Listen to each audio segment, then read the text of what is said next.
ஆனந்தோட ஆதரவாளராக இருப்பாரு. துரட்டியல்ல அது போட்டிருப்பாங்க, விஜய் சின்னதாக்கிருக்கலாம், அது ஒரு தவறுகள். அதுக்காக கட்சி விஜய் ஆனந்த் ஆயிருமா?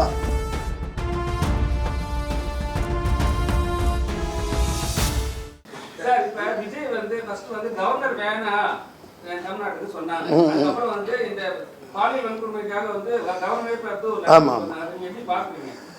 ஒன்று சிஎம் இங்கே இருக்கார், அவர் தாக்குறாங்க. ஏன்னா அது திமுக அகற்றப்பட வேண்டிய இயக்கம், அது திராவிடர் போர்வையில் அண்ணா ஆட்சி நடத்தலை, பெரியார் ஆட்சி நடத்தலைன்ட்டு அவர் வர்றாரு. அது கவர்னர் அவருக்கு தெரிஞ்ச அரசியல் இப்போ தானே வந்திருக்காங்க. கவர்னர் லீலா வினோதங்கள்லாம் இனிமேல் சொல்லுவாங்கல்ல, அதனால் போய் பார்த்துருக்காங்க. அது எப்படி பார்க்குறீங்கன்னா, லியோ நிகழ்ச்சியிலேயே வெற்றி விழாவிலேயே நான் தான் முதலாக அந்த ரசிகர்களுக்காக பாராட்டியிருப்பேன். இந்த ஒன்லி ஒன் ஆல்டர்னேட்டிவ் அந்த வீடியோவெல்லாம் வந்தது. தமிழகத்தின் நாளைய தீர்ப்புன்னு எங்கூட நாளைய தீர்ப்புன்னு படத்தில் தான் முதல் அப்பா அறிமுகப்படுத்தினார். அதனால் அரசியலுக்கு வந்திருக்கார். அவர் மனு கொடுக்குறார். அதுக்கு நம்ம என்ன பண்ண முடியும்? இனிமேல் உங்கள்கிட்ட கொடுப்பார். இல்லை, உங்கள்கிட்ட கொடுக்கலங்கிறதுக்காக அவருக்கு அங்கே அமைதியான சூழல், கவர்னர் மாளிகைக்கு உள்ளே போய் பார்த்துக்கலாம்.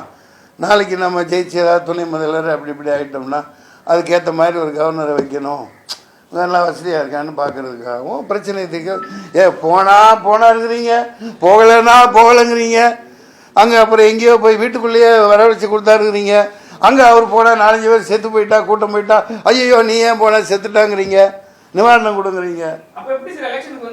இது முதல்ல அவரே ரொம்ப கேட்டுட்டு இருக்காரு. அவர் கேட்பாரு, அவர் ஜெயிச்சிருவாரு.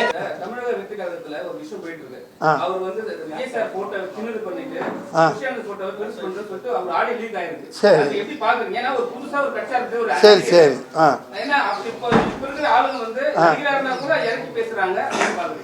அதெல்லாம் ஒரு எதேச்சியாக இப்போ அந்த புஷி ஆனந்தோட ஆதரவாளராக இருப்பார், அவரால் பதவி போடப்பட்டிருக்கோம். புரியுதுங்களா? சுவரொட்டியல்ல அது போட்டிருப்பாங்க, விஜய் சின்னதாக்கிருக்கலாம், அது ஒரு தவறுகள். அதுக்காக கட்சி புஷி ஆனந்த் ஆயிருமா? நான் கூட இந்த கட்சியை ஆரம்பிச்சுட்டு வேலூருக்கு போய் 60-70 லட்ச ரூபா சொந்த காசு போட்டு போராடிட்டு இருக்கேன். பொதுச் செயலாளர் நீக்கிட்டிங்கன்னா ஒருத்தனை நாயை கொண்டாந்து நடு வீட்டில் வச்ச மாதிரி அதெல்லாம் செய்தி ஆகுது. நான் கஷ்டப்பட்டு என்னென்னமோ பண்ணினேன், செய்தி ஆக்கிடுறீங்க. அதெல்லாம் சொல்லி உடனே விஜயோட போராட்டத்தையோ இனிமேல் பார்ப்போம். அவர் ஒரு புதுசாக வந்திருக்கார், எல்லாருக்கும் உரிமை இருக்குது. தடிக்க விட்டு விழுந்தால் ஒரு கட்சி இருக்குது. அதே நேரத்தில் இருமா போட எங்களை யாரும் அழிக்க முடியாது, ஒழிக்க முடியாது, 75 ஆண்டு பாரம்பரியம் சொல்கிறதெல்லாம் அதெல்லாம் சும்மா மக்கள் தீர்மானிக்கிறது தான். யாரும் ஆட்ட முடியாதவன், அசைக்க முடியாதவன்லாம் யாரும் இல்லை. எதுவும் நடக்கலாம். நான் நல்லவங்க பக்கம் நிற்கணும், ஒரு மாற்றம் கொண்டு வரணும், அதில் தப்பே இல்லை. நாம்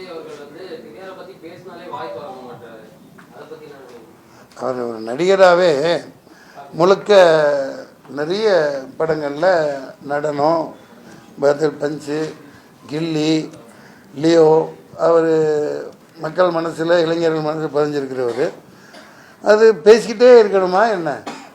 அப்படிலாம் ஒன்றும் இல்லை. பெரியார் இல்லாமல் யாரும் அரசியல் பண்ண முடியாது. செய்திகளை உடனுக்குடனும் துல்லியமாகவும் தெரிந்து கொள்ள சப்ஸ்கிரைப் பண்ணுங்க.